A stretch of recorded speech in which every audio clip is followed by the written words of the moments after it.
సినిమాలు రెండు పార్టులుగా రావడం ఇప్పుడు టాలీవుడ్లో సాధారణంగా మారిపోయింది. ప్రేక్షకుల్లో క్యూరియాసిటీ పెంచడానికి, బిజినెస్ పరంగా కూడా భారీ లాభాలను అందుకోవడానికి ఈ ట్రెండ్ను ఎక్కువగా వాడేస్తున్నారు.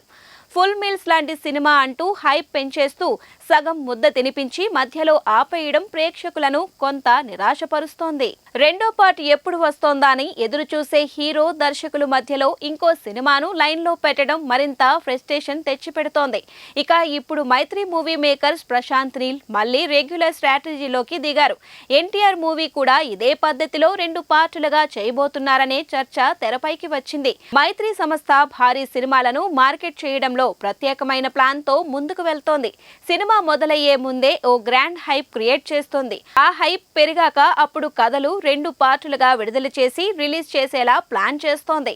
ఇదే టెక్నిక్ ను పుష్ప కోసం వాడారు. మొదట్లో ఒక్క సినిమాగా అనుకున్నా ఆ తరువాత రెండు పార్టులుగా చేసి బిజినెస్ పరంగా భారీ లాభాలను అందుకున్నారు.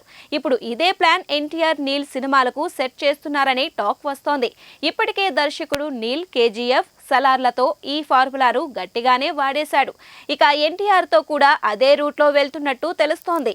ఇటీవల మైత్రి నిర్మాత రవిశంకర్ మాట్లాడుతూ ఎన్టీఆర్ నీల్ సినిమా ఒక international level high voltage entertainer. ఇది ఇండియన్ సినిమాకే ప్రత్యేకమైన script. Sky is the limit అంటూ భారీ అంచనాలు పెంచారు. ఆ మాటలు వినగానే ఇది కూడా రెండు పార్టులుగా రావచ్చనే ఊహాగానాలు మొదలయ్యాయి. సినిమా బడ్జెట్ 500 కోట్లకు పైగా ఉంటుందని సమాచారం. ఒకే సినిమా ద్వారా అంత పెట్టుబడి రికవరీ చేయడం కష్టం. అందుకే లాజికల్ గా ఈ ప్రాజెక్టును రెండు పార్టులుగా విడదీసే అవకాశం ఉందని ట్రేడ్ వర్గాలు భావిస్తున్నాయి.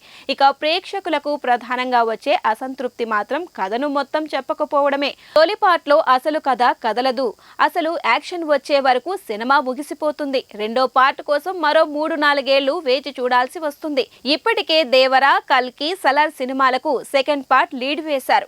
ఆ సినిమాలు ఎప్పుడు వస్తాయో సరైన క్లారిటీ లేదు. టాక్ బాగుంటే అన్ని అనుకూలిస్తే సెకండ్ పార్ట్ కు వెళ్తున్నారు. లేదంటే మధ్యలోనే వదిలేసే ప్రమాదం కూడా ఉంది. ఇక ఎన్టీఆర్ నీల్ ప్రాజెక్టును మైత్రి ఎలా ప్రెజెంట్ చేస్తుందో చూడాలి.